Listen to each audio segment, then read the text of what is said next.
faut qu'on leur explique, parce que si vous voyez ça, il n'y a que vous qui allez le voir là en live. Ça, on va le couper de la vidéo finale.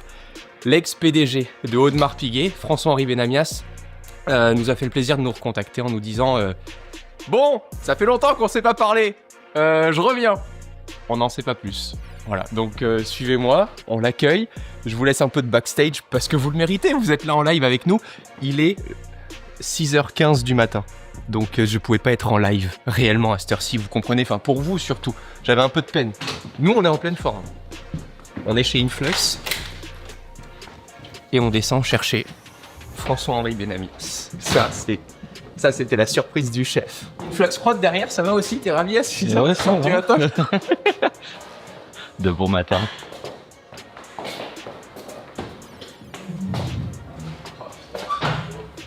Attends, je fais du smack la main droite, j'ai été opéré l'épaule. Ça va? Ça va? Toi? Péka? Ça fait trop plaisir. Ça fait longtemps? Oui. Il n'a pas commencé le matin, lui? Salut, ça va? Ça va? Bienvenue. Vous êtes content que je vous ai fait aussitôt, non? Mais tu sais que en vrai, je préfère que le soir. Moi, le soir, c'est vachement perso, famille et tout ça. Alors, ces plans complètement backstage seront accessibles que pour ceux qui nous regardent en rediffusion en live. Dès que le live est passé, on coupe et les gens auront accès que à la vidéo finale. Là, j'ai voulu faire un petit ce matin, backstage. c'est pas en live. Non, il n'y a rien en live. Ouais. Tout ce qui va être diffusé là sera diffusé plus tard. Ok. Sauf que certaines personnes vont pouvoir y avoir accès sous forme de live à cette vidéo. Ok. Et quand le live est terminé, le faux live, il y aura la rediffusion. Mais la rediffusion, elle commencera directement quand on sera installé dans le setup et tout ça. Là, les petits plans backstage. Je n'ai rien compris. Voilà, c'est simple. Bon, bah, c'est clair. Mais rien. Le mec, il me parle. Je ne comprends rien. Donc, le reel, tu le fais pas dans le live qui, lui, partit en live, mais c'est un faux live qui partira en reel quand ça sera terminé. Et après, éventuellement, sur un malentendu, le mec, il revient, il passe derrière l'église, il s'assoit, il fait, j'ai pas... Non, on recommence. Donc, le live. Ça, c'est mon bureau, habituellement. D'accord. Transformé en setup. Je vais te piquer ton truc YouTube. Je trouve trop cool. Tu veux ouvrir une chaîne YouTube? Non, je vais partir avec. Allez, on s'installe. Il n'y a pas de nostalgie, il n'y a que de la reconnaissance. Parce que tu fais, par rapport à d'où je viens, qui j'étais, et ce que j'ai fait, et les gens que j'ai rencontrés, tu peux dire que merci. Rencontre assez incroyable, je rencontre LeBron James, c'est Jay-Z qui me présente LeBron. Cette phrase, attends, 2 secondes. Mais c'est Jay qui me présente LeBron quand il a 18 ans. Et il me fait, il faut que je t'aime beaucoup. Parce que normalement à cette heure-ci, je suis déjà au lit. Je suis le seul mec de la NBA dont la femme se plaint que je vais au lit trop tôt. Ça, c'est des rencontres magiques. Et quand on fait l'événement dans la boutique à New York, t'as quand même un ex-président des États-Unis. Et je mets la balle sur le green, qui est un par 4. Donc normalement, tu vas jamais sur le green, mais j'ai mis une mine. Et Arnaud, il regarde, il fait « Who is that guy ?» Le mec, et j'avais gagné quelque part, ça y est, ça a cliqué. C'est bien, tu te rends compte si un jour j'avais un mémorabilia de toi. T'as quel âge maintenant? 29. 29 ans, t'as pas 30 ans. Et je pourrais déjà prendre quelque chose qui était très cher comme une mémoire de toi. Ce que j'ai fait avec tous les gens que j'aime. Je vais te le piquer. T'en gardes quel souvenir du dernier live qu'on avait fait ensemble? Parce que je sais qu'il y avait beaucoup de personnes déjà qui peuvent nous suivre encore là ce soir. Alors d'abord, première chose, c'est encore 1000 fois merci parce que 1, j'avais jamais fait ça, véritablement. 2, ça s'était super bien passé. 3, on m'en parle encore régulièrement aujourd'hui. Vraiment? Ah non, sérieux. Tu sais que moi, je te dis ce que je pense, donc j'ai pas de problème. Non, des gens m'arrêtent en disant « Ouais, monsieur Benamias, machin, en malanerie, vous êtes inspirant, machin, tout le truc, on a envie de bosser, truc. » Je dis « Ouais, c'est cool. » Et puis, tu sais ce que j'aime? C'est le fait qu'on ne se soit pas vu depuis autant de temps. Ça me fait plaisir aussi, quelque part, parce que ça me fait plaisir de te revoir et de me dire « Tiens, comme là, on va quand même préparer un peu le futur, c'est cool de se revoir. C'est important maintenant. » Tu vois, peut-être il y a 1 an ou il y a 1 an et demi, on aurait fait du réchauffé. Là, non. On lance, c'est cool. Bienvenue et merci beaucoup déjà de nous avoir appelés. C'est toi qui nous as appelés il y a 4 jours, qui nous a proposé 2 horaires, 6h30 ou 7h. C'était un mardi ou un mercredi. Et on a dit gentiment, ils sont gentils les Suisses, peut-être qu'ils n'ont pas compris qu'ici on disait 19h ou 18h30, on va leur demander pour vérifier. C'est effectivement 6h30 du matin, oui. Tu as passé 29 ans dans la maison Audemars Piguet, dont les 10 dernières années comme directeur général, et fin 2023, tu quittes tes fonctions. Et depuis, silence radio, ou presque, parce qu'on t'a entendu sur la radio RTS. Il s'est passé quoi dans ta vie depuis que tu as quitté Audemars Piguet? Beaucoup de choses. La première, il a fallu que je me repose quand j'ai arrêté. J'étais à la rue. épuisé. Mais vraiment, je m'en rendais pas compte. Et on s'en rend pas compte non plus, puisque quand on regarde les vidéos et autres, on peut se dire, tu vis une vie de rêve, tu as des montres de fou, tu vois des personnalités de fou, les gens voient ça. J'ai un peu plus vécu d'autres événements de l'intérieur avec toi. Effectivement, ça a l'air épuisant. Non, c'était lourd. Il fallait que j'arrête vraiment. C'était stop. Tout était. Il y avait beaucoup d'indicateurs au rouge. Et donc d'abord, ça a été, on arrête. Il se passe quoi le lendemain? Rien ça. Ah ouais? Non, non, rien. T'as l'impression d'être en vacances, c'est tout? Non, j'ai pas de problème. Non, c'est même pas ça. C'est pas des vacances. T'as été à 200 km/h pendant longtemps. T'arrêtes, mais t'es encore en train de rouler. C'est super marrant comme feeling. Ça pulse encore. Tu peux pas arrêter et c'est oh bah ça y est, je m'arrête. Bah non, ça marche pas comme ça. Ça pulse beaucoup. Et petit à petit, tu prends le temps et puis tu vas essayer de voir quelles vont être les priorités, machin, ce qui se passe. Beaucoup de collaborateurs continuent à m'appeler pendant les premiers mois. Et puis à un moment, je dis, tu sais quoi, il faut vraiment que j'arrête.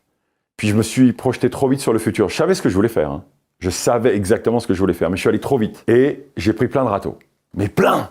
Je suis allé voir des sociétés, expliquer ma philosophie, ce que je voulais monter, et c'est, ouais, on vous écrira.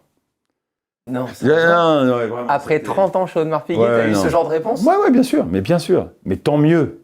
Mais tant mieux. Et puis, mois de juin arrive. Donc, j'arrête fin décembre, mois de juin arrive. Et je fais, ça va pas le faire. Il faut que je change. Et mon coach m'a dit, c'est quoi? On va partir de chez toi, donc de Nyon, entre Genève et Lausanne, et on est parti à pied à Sainte-Maxime. À pied et à vélo. 11 jours. Marche et vélo. On a dormi dans des hôtels où le prix de la chambre, c'était le prix du coca dans le minibar dans les hôtels dans lesquels je descendais avant.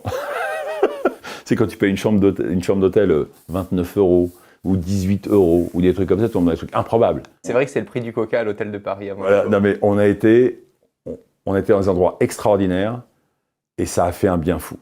11 jours, mais rien. Au milieu de la pampa, on a pris des orages sur la tronche, le truc, et en fait, c'était génial. Et là, je suis rentré. Et comme par hasard, ça a commencé à s'enchaîner. Tout d'un coup, on vous écrira venez, ça nous intéresse votre histoire, on se reparle, et puis on se reparle, tiens, ça avance, boum, oui, puis ça enclenche. Et puis on est prêt aujourd'hui. J'avais un non-compete, donc je n'avais pas le droit de faire quoi que ce soit au niveau de l'horlogerie pendant 18 mois. Il s'est arrêté lundi dernier. Donc je suis maintenant libre à 100% de faire ce que je veux, comme je veux, avec qui je veux. Ça va être bien.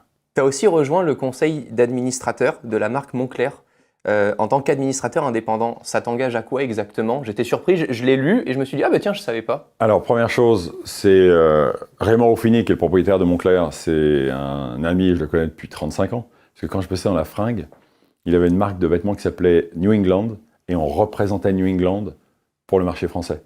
Donc, j'ai connu Raymond Ruffini avant Moncler. Donc, c'est incroyable de se retrouver autant d'années après. Tous les deux, bien sûr, on a vieilli. Il est un tout petit peu plus vieux que moi. Et puis, il m'a dit, François, j'ai absolument envie que tu viennes avec nous. Je dis, OK, mais Moncler, c'est une super belle marque, en plus. Mais je lui dis, attention, je ne suis pas le board member typique où je peux m'asseoir pendant des heures dans un bureau et comme ça. Non, moi, il faut que je puisse agir, il faut qu'on bouge. Donc, je te préviens, si tu me fais venir, il va falloir qu'on fasse des choses. Je ne peux pas être trop statique, moi, c'est pas possible. Il m'a dit, mais c'est exactement pour ça que je veux que tu viennes. Je dis, OK, mais attention. Ça veut dire quoi faire des choses? Quand on a François dans le board, ça ressemble à quoi? Ça veut dire que je vais m'impliquer beaucoup, que je décide que je veux aller me balader dans les boutiques, que je vais parler aux gens qui travaillent, que je veux comprendre ce qu'il y a derrière, que je veux comprendre ce qu'on pourrait faire mieux, que si je peux aider de quelque manière que ce soit, j'ai envie d'être vivant dans l'organisation. Or, au niveau d'un conseil d'administration, il faut faire attention. C'est pas le vrai rôle. Donc il faut trouver le juste milieu. C'est le début, on va voir.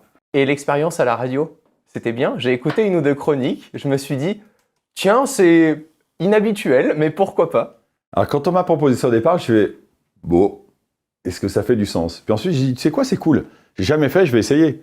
Alors c'est pas tous les week-ends, c'est à peu près toutes les 2 ou 3 semaines. On est une dizaine de beaux parleurs. Et puis j'aime bien le concept, j'aime bien qu'on fasse un peu le monde autour de l'actualité. Il y a des dossiers que je maîtrise absolument pas. Des fois, on nous fait lire des bouquins avant, et puis les bouquins sont pas forcément toujours top ou quoi ou ça, mais bon, on se débrouille. C'est intéressant comme expérience. Voilà. Et puis, la dernière émission, avant l'été, parce que ça reprendra maintenant à fin août, au lieu de faire une chronique sur le monde, quel qu'il soit, c'était la semaine de mon mariage, et j'ai fait une déclaration d'amour à ma chère et tendre, en live à la radio. Je leur ai dit, je ne vais pas parler cette semaine, ce qui compte, c'est que je me suis marié, je suis trop heureux de faire ça. Donc j'ai encore un petit message à faire passer à ma chère et tendre. J'ai fait une déclaration d'amour à la radio. Je vais passer pour un nul, mais de ouf. Mais je fais des formations. Donc si tu veux, tous les lundis soirs, Je t'en supplie, tu peux me promettre un truc? Tu peux ne pas lancer de formation avec des pubs TikTok, François. C'est le seul truc. Tu peux annoncer tout ce que tu veux. Là, je sais que tu reviens, je sais que tu vas annoncer des choses, mais s'il te plaît, juste pas de formation à télécharger sur TikTok avec un groupe Telegram à rejoindre, tu vois. Si tu peux juste tout faire, sinon tu m'en parles avant. Tu m'appelles et tu me dis « Romain, j'ai une putain d'idée. » Et en général, je vais être le mec détestable qui va te dire « À mon avis, c'est de la merde. » Juste 2 secondes. ok d'accord, ok. Justement, tu avais fait une chronique à la radio qui parlait aussi des entreprises, du fait d'aller toujours de plus en plus vite, de vouloir toujours plus.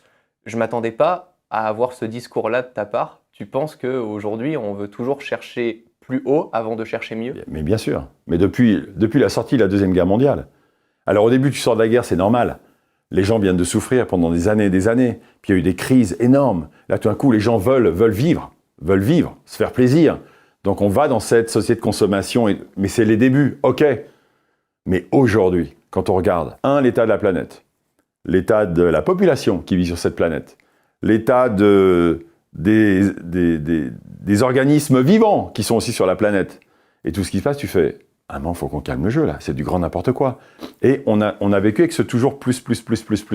Et puis aussi un autre truc, c'est que quand tu regardes aujourd'hui le succès des entreprises, il est essentiellement mesuré sur des critères économiques.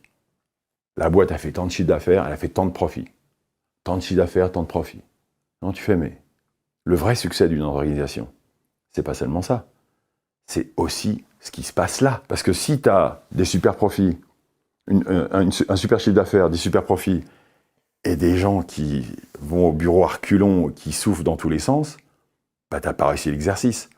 Et c'est là, il faut freiner un peu là, reprendre. Le monde dans lequel on vit aujourd'hui n'est pas celui dans lequel on vivait il y a 20 ans, 40 ans ou 50 ans.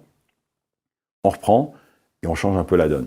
Et ça va être un gros travail de fond. Tu penses que c'est vraiment possible? Parce que quand on voit ne serait-ce que l'industrie du luxe dans laquelle tu as baigné pendant 30 ans, entre les mondanités, les jets privés, les déplacements à outrance et tout ça, parfois je me dis, bah, moi aussi j'aimerais trop ça, mais j'ai le sentiment que le marché ne sait plus vivre sans toutes les strass et les paillettes, qui finalement sont le plus gros sujet pour la plupart des personnes qui parlent d'environnement et autres.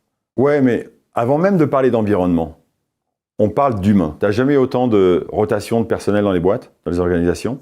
Si tu prends un monde comme l'hôtellerie ou la restauration, c'est une catastrophe. Tu as un turnover par année de plus de 30%. Ça veut dire qu'un employé sur 3, quasiment, change régulièrement dans les organisations. Quand tu as ça, c'est impossible, mais impossible de créer de la qualité. Que tu sois sur un hôtel 2 étoiles, 3 étoiles, 5 étoiles, on s'en fout, c'est pas ça. C'est impossible. Si un tiers de tes personnes changent, comment tu veux créer une culture d'entreprise? C'est super dur.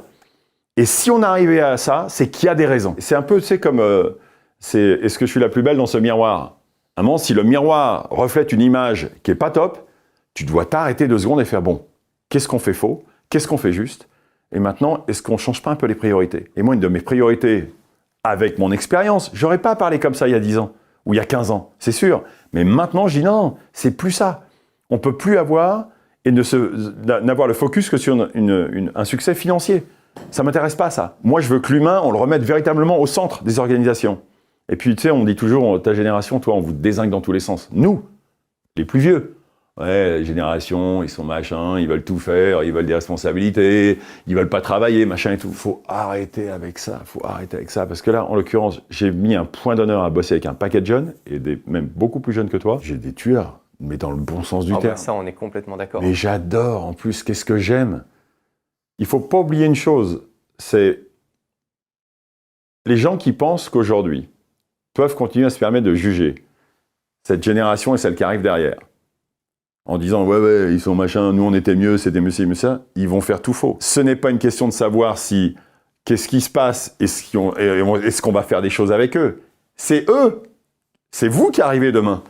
Si on n'apprend pas le langage, si on ne comprend pas les priorités, si on ne s'adapte pas, nous, et qu'on devient beaucoup plus des gens qui aident et qui soutiennent plutôt que des gens qui viennent en contre, mais on va partir dans le mur. Tu bats jamais la jeunesse. Tu ne bats jamais la jeunesse. Donc à un moment, apprends.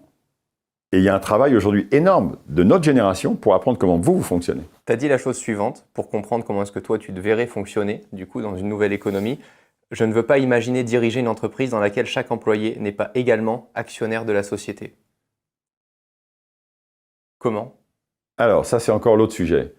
Alors, actionnaire, on a regardé, parce que c'est quelque chose que je vais essayer de mettre en place, effectivement, mais il y a plein d'endroits où ça va être extrêmement compliqué, fiscalement parlant, légalement parlant, il y a plein de contraintes. Et c'est malheureux parce que dans un monde parfait, ça devrait être comme ça. Mais il y a des contraintes. Mais on va faire un truc beaucoup plus simple que ça. On peut parfaitement décider demain que, à la seconde où il y a profit, et que le profit doit être partagé, bah, au lieu que ce soit partagé de manière générale, un peu sur l'élite dans les organisations, mais il doit être partagé sur toute l'organisation. Je ne veux plus jamais laisser quelqu'un sur le trottoir de la croissance de valeur. Point. Mais ça ne sera pas « on va regarder ». Non, ça va être formalisé. Plus de discussion.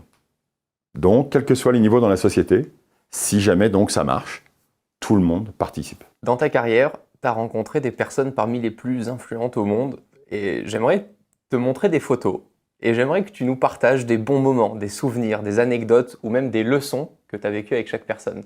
T'es d'accord? On joue le jeu? Ouais. Il y a peut-être des photos qui vont te faire remonter un peu le temps. Alors ça remonte pas si loin. Ça, c'est les 40 ans de la Royal Oak, New York, mars 2012. Arnold Schwarzenegger, Tom Brady, deux gens desquels je suis très très proche, encore aujourd'hui. Arnold, c'est mes débuts aux États-Unis, c'est 99. C'est lui qui nous aide à mettre Audemars Piguet sur les écrans à droite et à gauche. C'est quoi le premier souvenir que tu as, le premier rendez-vous? Comment ça se passe quand on rencontre Arnold Schwarzenegger? Alors, il vient en Suisse parce qu'il est copain avec un de nos membres du conseil d'administration, mais depuis très très longtemps, et il l'amène en Suisse. Donc il vient visiter la manufacture, machin, le truc, et puis on sympathise tout de suite. Il y a un côté, il chambre, il aime bien rentrer dans le cadre et tout, hein. Et puis le soir, on doit aller jouer au golf. Et lui, il sait pas jouer au golf, mais du tout. Son partenaire non plus, il sait pas jouer au golf. Mais moi, c'était mon métier quand même. Puis on arrive au départ du 1, et puis moi, c'est un long trou, et je mets une praline de malade, et je mets la balle sur le green, qui est un par 4. Donc normalement, tu vas jamais sur le green, mais j'ai mis une mine. Et Arnaud, il regarde, il fait « Who is that guy ?»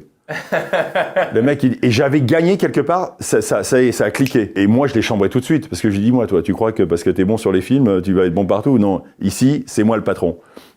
Et tout de suite, on a commencé à chambrer, et ça a duré pendant, jusqu'à aujourd'hui. Si aujourd'hui, tu nous mets sur scène, tu vas voir à quel point on se chambre devant tout le monde.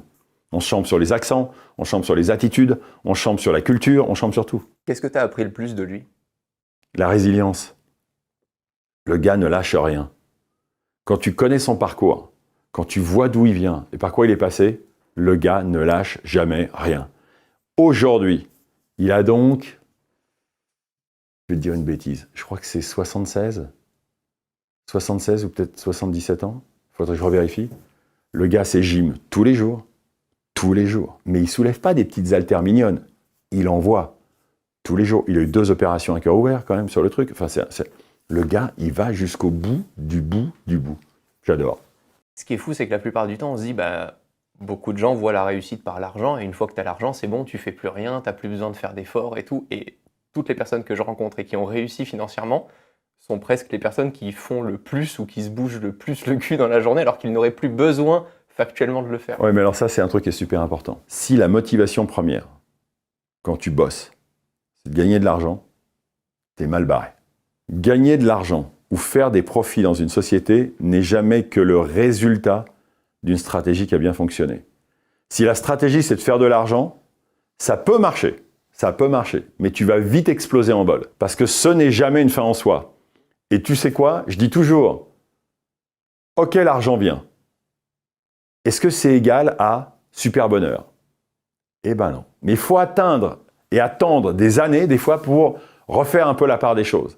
Et la beauté de l'expérience, donc de l'âge, tu vois, je vais avoir 61 balais dans pas longtemps, c'est le fait de dire, mais c'est pas que ça, loin de là d'ailleurs. Mais vraiment pas, hein.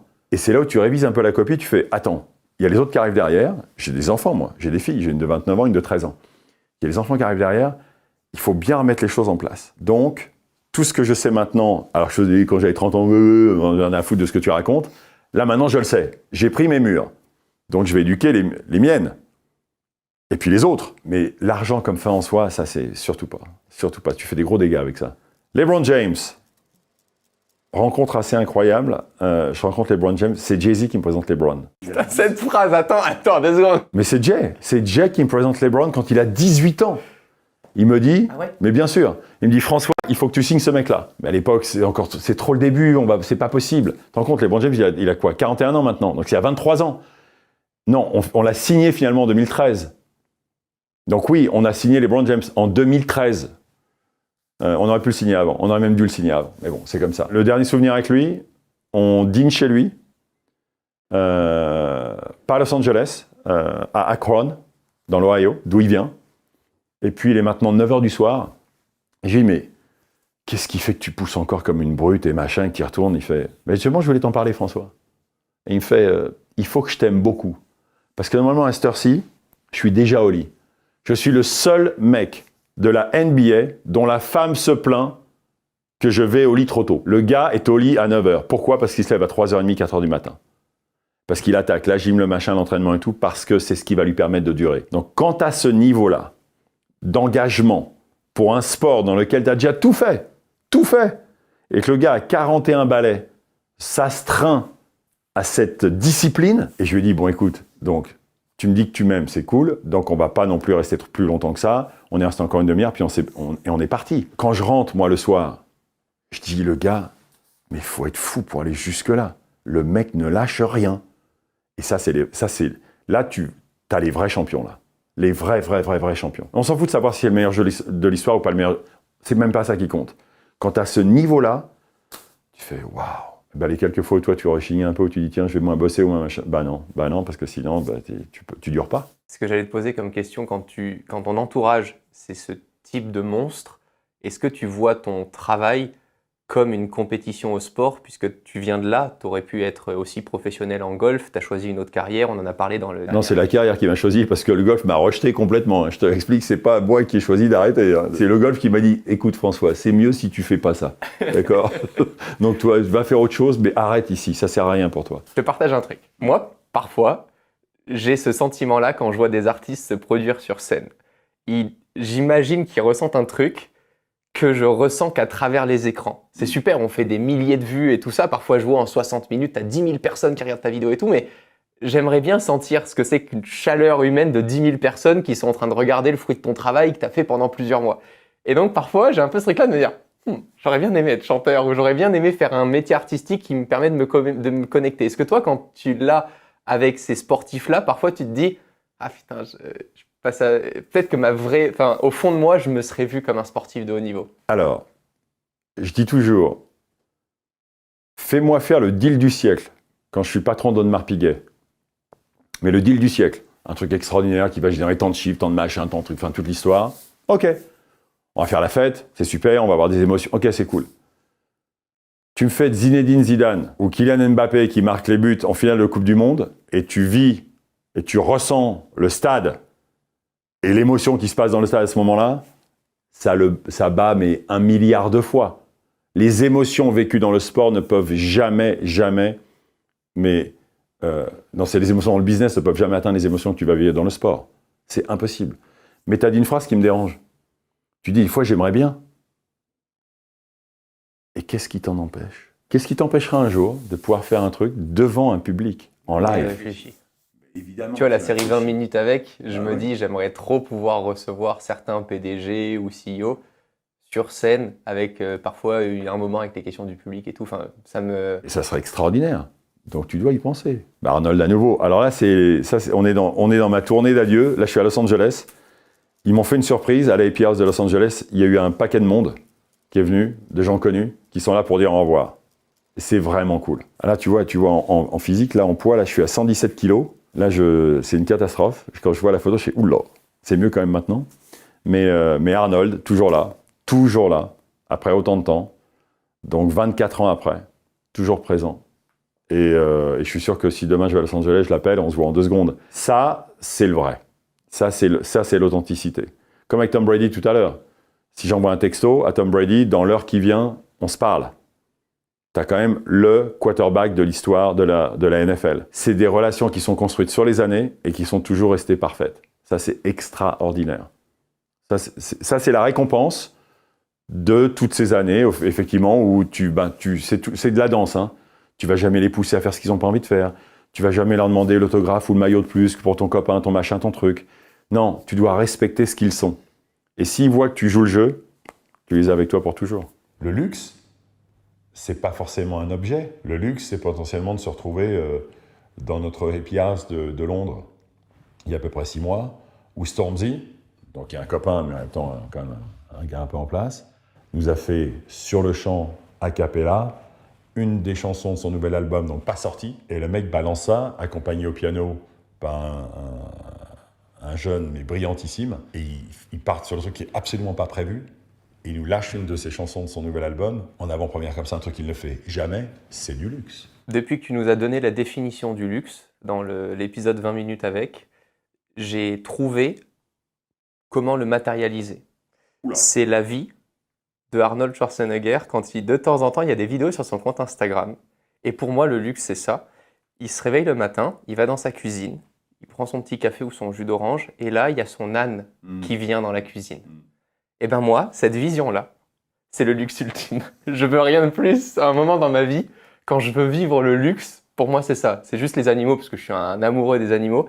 Quand je le vois lui avec son âne dans sa cuisine, je me dis en fait, toute sa carrière, il l'a fait pour lui, mais il l'a pas fait pour acheter parce que ça, beaucoup de gens peuvent le faire. Acheter une maison de campagne avec un âne dans sa cuisine, c'est à la portée de beaucoup, tu vois.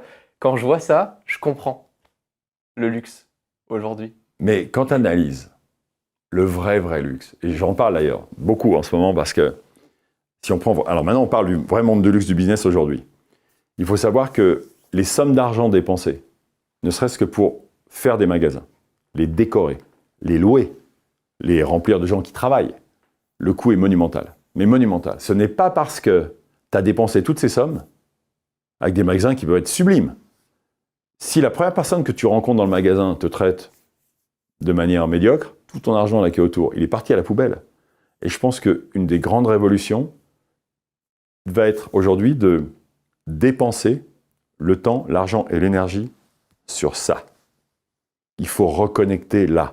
Et même les gens qui ont beaucoup d'argent n'ont pas toujours besoin, voire même de moins en moins, du côté très ostentatoire qu'il y a autour, et veulent retrouver un truc un peu plus normal. Et c'est pas impossible de vendre une montre, quand j'étais encore chez Audemars Piguet, de vendre une montre très chère, autour d'une table en train de manger un burger. À 20 balles, c'est pas forcément du 3 étoiles, c'est pas forcément du super hôtel. Tu peux te retrouver et vivre une expérience humaine géniale, qui va faire que le gars va te donner sa confiance et va dire c'est quoi, moi j'ai envie aussi d'acheter ce que tu vends parce que j'ai connecté avec toi. Le luxe, c'est de l'achat émotionnel quasi systématiquement. L'émotion, c'est pas que la déco. L'émotion, elle est d'abord là. Hein. Bill Clinton. Le challenge de fou, ça. Non, mais ça, c'était fou. Quand j'ai vu la photo, j'ai fait « Attends, sérieusement ?» Alors ça, Il n'y avait pas d'IA à l'époque, donc je suis sûr que la photo est authentique. Ce qu'il faut savoir, c'est que, c'est une de mes dernières années. Non, c'est pas une de mes dernières années, mais ça, c'est vraiment les tout débuts aux États-Unis. Je suis en 2003, là. Et on est tous en costume. Le luxe, t'es en costume-cravate. C'est obligatoire. J'ai arrêté de porter des costumes en 2013. Mais c'est costume-cravate. Et d'avoir le président Clinton qui accepte de faire une collab avec Audemars Piguet. Audemars Piguet, c'est pas Audemars Piguet de maintenant, hein, ni d'hier. C'est en 2003, hein. On est au tout début. Et le gars, il a été extraordinaire. Extraordinaire. Je me rappellerai toujours, on va dans ses bureaux qui sont sur la 125e à Manhattan, donc c'est Harlem, hein. C'est là-bas où il y a ses bureaux. Et puis, il doit shooter une vidéo pour le lancement de la montre. Et puis, il y a un texte qu'il a fait travailler par ses équipes. Puis il attaque, puis il y a le prompteur, tu vois, puis il lit. Puis au bout de 20 secondes, il arrête. Il fait non, c'est bon. Il a changé tout le texte, il est parti. C'est un orateur extraordinaire. Extraordinaire. Il a changé, et alors qu'on n'était que 4 dans la pièce, pendant qu'il parlait à la caméra, mais il n'y avait personne d'autre autour, il embarquait tout le monde. Tu fais là, c'est du très très très haut niveau. Dans l'élocution, dans le choix des mots, dans tout le truc, c'était parfait. Et puis ensuite, on est allé jouer au golf ensemble, en Floride. Il tombait des cordes. Ce jour-là, je dis, on n'a vraiment pas de bol. Mais c'est pareil, il est resté sous la flotte, avec nous, machin. Ça, c'est des rencontres magiques. Et quand on fait l'événement dans la boutique à New York, t'as quand même un ex-président des États-Unis. Donc avec tout ce que ça veut dire, t'as encore les services secrets tout autour. Et le gars, en sortant, il fait « J'ai envie de marcher. Tu marches pas quand on est un ex-président des États-Unis dans la rue. Tu ne peux pas. Il avait envie juste de prendre et d'aller serrer les louches à droite et à gauche dans la rue. Tu peux pas. Parce que tu as des protocoles. C'est un truc de malade. Et le gars, il est parti à pied de la boutique. Et il a marché sur Park Avenue. Mais pendant je sais pas combien de temps. Et partout, les gens l'arrêtaient. Extraordinaire. Incroyable. Jay, je rencontre en 2000. Alors ça, la rencontre, elle est marrante parce que c'est un copain à moi qui me dit, tiens, il faut que je te présente Jay-Z. J'ai dit, Jay quoi? Ah merde. Laisse tomber. Ben oui. Je débarque, moi, je débarque je sais pas qui c'est. Il me dit, mais attends, le gars, c'est du sérieux, machin et tout. Puis donc, on va quand même acheter les albums, machin. Puis moi, je suis un fou de musique, donc on avait déjà des enceintes dans le bureau. Et le jour où il arrive, je suis à 15h l'après-midi ou un truc comme l'après-midi, je mets sa musique à fond quand il rentre dans les bureaux. Il fait, oh, you know my music? C'est chaud. Mais c'est drôle. Tu ressembles à Iron Man. Non. On dirait Tony Stark un peu, la petite beubare et tout. T'es trop classe avec le petit costume et tout. Je te jure. On dirait, franchement, on dirait pas. On dirait Tony Stark. Et puis le premier jour, on se rend compte, il a déjà 14 montres Audemars Piguet. Donc le gars, il est sérieux. Et puis, la deuxième fois, il me dit, on va faire une montre ensemble. Et moi, dans ma tête, je me dis, mais alors là, avant qu'on fasse une montre ensemble, je t'explique. C'est impossible. Parce que regarde, la photo, elle est légendaire. On est tous les deux en costume. Donc c'est début des années 2000. Et quand on lance la montre, il se pointe en costume. Or, quand tu réfléchis, on lance la montre en 2005, ensemble, et c'est la première fois que la rue et le luxe vont traverser le pont. Je te mets au défi à l'époque, de me trouver des sneakers, des hoodies, des trucs dans les boîtes de luxe. Tout le monde, l'establishment, on est tous en costume. Puisque même lui, il l'est. Quand on lance la montre, c'est la première fois, toute catégorie confondue. Hein. Je me défie qui que ce soit de me dire, il y a eu un truc avant. Hein. Il n'y a personne. On ouvre. On traverse le pont. Et c'est là où tout change. Où la musique vient et... Où tout d'un coup, c'est... Ah bah tiens, un costume? Ouais. Puis petit à petit, ça va descendre. Et moi, mes dernières années de CEO, je suis en hoodie. Et c'est fini, tu vois, c'est vraiment, il faut revenir. Ça, c'est les vrais débuts. J'adore voir cette photo, en fait. Nous sommes tous les deux sur des codes de l'époque. Vous êtes en train d'écrire l'histoire, là. Bah, c'est les débuts. Encore une fois, on raconte ton histoire dans la précédente vidéo, mais t'as une grosse collection de Swatch, t'arrives dans ce milieu un peu par hasard. Ah, complètement par hasard. C'était impressionnant pour toi de te retrouver là en costume au début aux US avec des rockstars sans forcément même le savoir, parce que tu connaissais même pas Jay-Z 3 heures avant. Non, parce qu'il faut savoir une chose. D'abord, cette photo, elle est en 2000. Cette photo, elle est en 2006 ou c'est pas les tout débuts. D'accord, avec Jay, parce qu'on lance la montre en 2005. Mais ça, c'est pour un événement caritatif pour célébrer un truc autour de Broadway. Donc ça, c'est après. En 2000, on fait comme un événement caritatif où on a Arnold Schwarzenegger, Mohamed Ali, Sharon Stone, Billy Crystal. Là, c'est du lourd. Dans la salle, ils sont là physiquement. Tu as deux légendes, Schwarzenegger, Mohamed Ali, qui sont là pour célébrer les 125 ans de la marque. Et bien, une fois que tu as fait ça, ben, le reste, c'est plus facile. Tu as tapé au plus haut. Et le fait qu'on ait bossé avec Mohamed Ali nous a donné une crédibilité. J'adore parce ils disent en anglais street cred. Street cred. Ouais. Tu as une crédibilité. Les mecs disent ils ont bossé avec Mohamed Ali. OK. End of story. C'est bon. Et effectivement, ça change la donne. Donc après, c'est plus être impressionné. Moi, je suis impressionné par les gens qui se comportent de manière extraordinaire. Et quand des gens de très haut niveau se comportent de manière extraordinaire. C'est ça qui m'impressionne. C'est pas le fait qu'ils soient extraordinaires. C'est qu'en étant extraordinaires et en étant sollicités comme ils le sont, ils restent simples, gentils avec tout le monde. Bonjour, merci, machin. Prendre le temps, prendre la photo, serrer les mains. Ça me parle. Une autre. Ben ça, c'est le lancement. Ouais, tu vois. Ça, c'est le lancement, donc 2005. Je l'ai trouvé cool aussi. 9h du matin. Et je lui avais dit la veille, tu te pointes en retard, je t'arrache la tête. Tu dis vraiment ça? Mais bien sûr, parce qu'on se connaît. Attends, à ce moment-là, on se connaît depuis 6 ans. Moi, j'ai passé des soirées entières sur l'enregistrement, dans son club, dans le chien. J'ai passé du temps. Parce que je ne connaissais pas. Faut pas oublier une chose, je ne connaissais pas. Donc, il fallait que je comprenne. À l'époque, moi, quand on se rend compte, il n'est pas tout seul. Il est avec Damon Dash et Biggs. Ils sont 3. Il y a Alia aussi. Toi, tu ne vas pas savoir qui c'est Alia. Alia, c'était quasiment Beyoncé avant Beyoncé, qui est décédée malheureusement en revenant d'une vidéo aux Bahamas, machin, l'avion s'est écrasé. Mais elle a eu un enterrement où il y a eu je sais pas combien de personnes. J'en parle avec des frissons encore aujourd'hui. Et Alia sortait avec Damon Dash. Et donc moi j'ai passé du temps avec ces gens-là, derrière le rideau, sans jamais parler de quoi que ce soit. Et Biggs, qui était le troisième, je l'ai retrouvé il y a 1 an et demi ou 2 ans, complètement par hasard. J'apprends, il a fait de la prison. Hein. Il a fait 5 ans de prison. Il a fait 5 ans de prison, lui, Biggs, pour ne pas avoir dénoncé des potes sur une histoire de deal avec de l'herbe, un truc comme ça. C'est pas arme, c'est machin. Il y avait un deal d'herbe, il n'a pas voulu dénoncer les gens, il a fait 5 ans de prison. Le mec sort, et j'apprends, je l'avais perdu de vue depuis super longtemps, hein, qu'il est sorti, qu'il est à Los Angeles. Et un pote à moi me dit, j'ai son numéro. Je fais, file-moi le numéro. On ne s'est pas parlé depuis perpète. Hein. Et je l'appelle, il fait, François ? Ça m'a tellement touché sur le truc de dire, mais c'est incroyable, on ne s'est pas vu depuis tellement de temps. Et le mec me rappelle, je dis, t'es où ? Il me fait, j'arrive à Los Angeles. Je dis, viens, on se voit. Il est venu avec un de ses chanteurs, parce qu'il est redevenu agent. Il est venu avec un de ses chanteurs, Saint John, qui est un mec gentil comme tout, super. Quand on s'est retrouvés, on est restés dans les bras l'un l'autre pendant, je sais pas moi, 1/4 d'heure. C'était tellement bon. Et puis il est venu au lancement de la Travis Scott, il était là. Et pour moi, je pouvais boucler la boucle. Tu vois ce que je veux dire ? 2000, les studios, Damon Dash, Biggs, il était là, le mec, on se perd de vue. Il revient au lancement de la Travis Scott, et avant de partir, on se reprend dans les bras, et il fait... Ça, c'est la vie. Ça, c'est du luxe.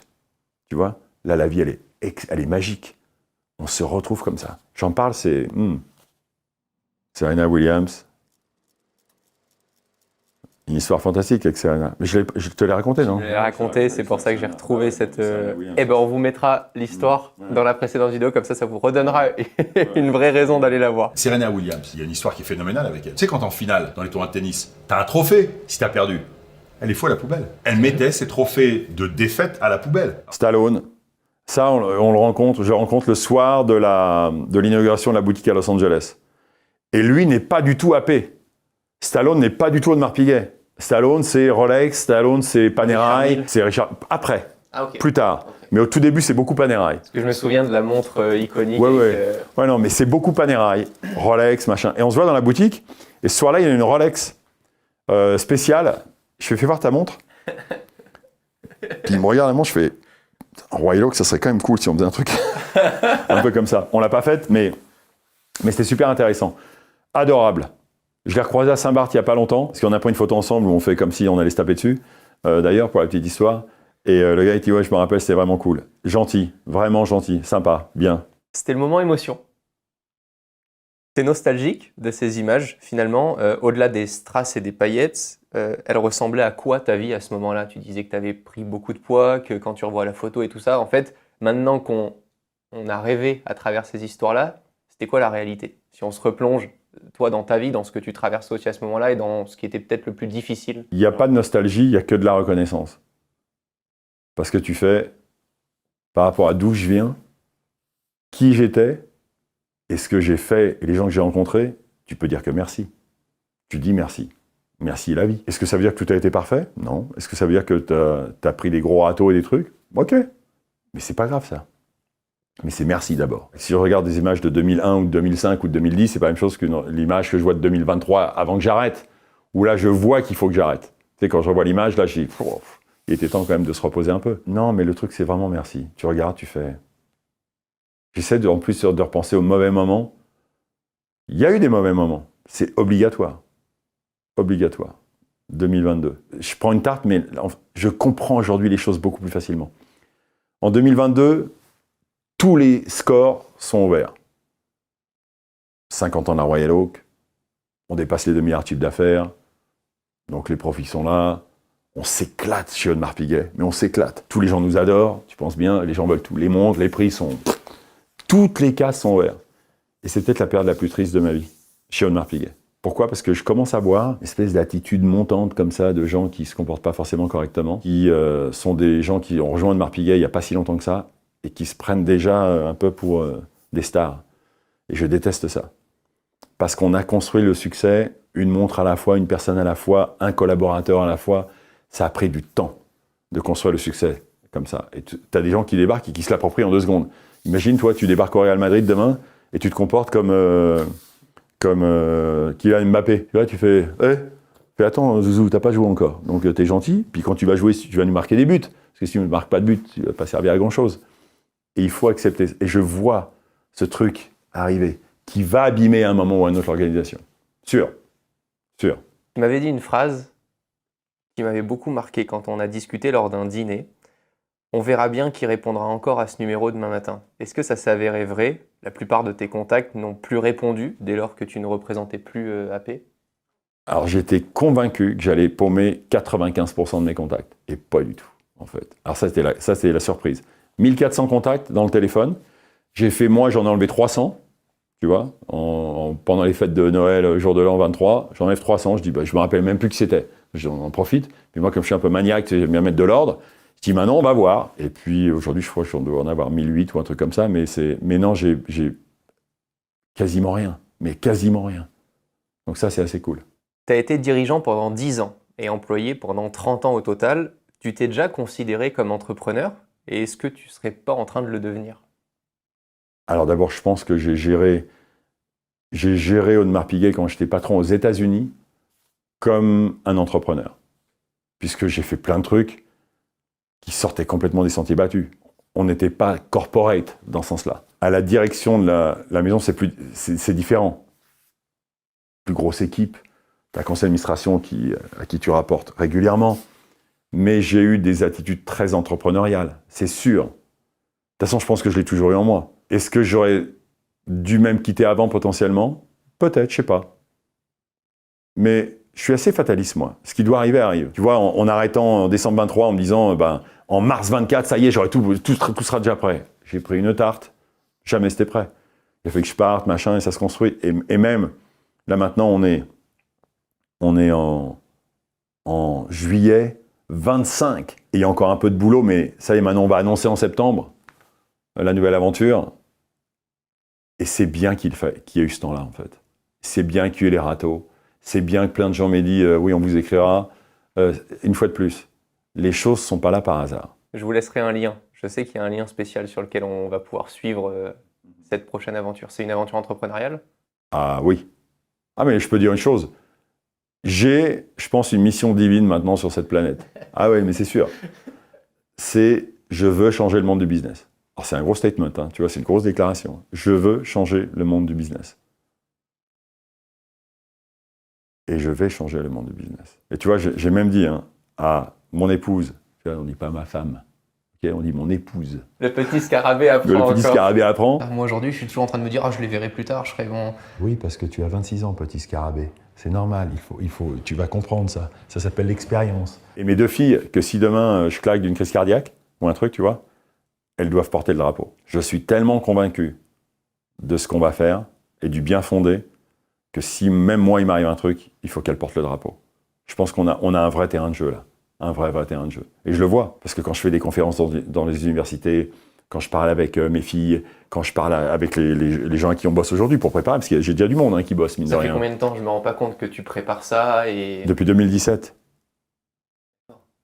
Ah oui, ça germe dans ma tête depuis 2017. Donc là, ça y est, on va enfin le mettre en action.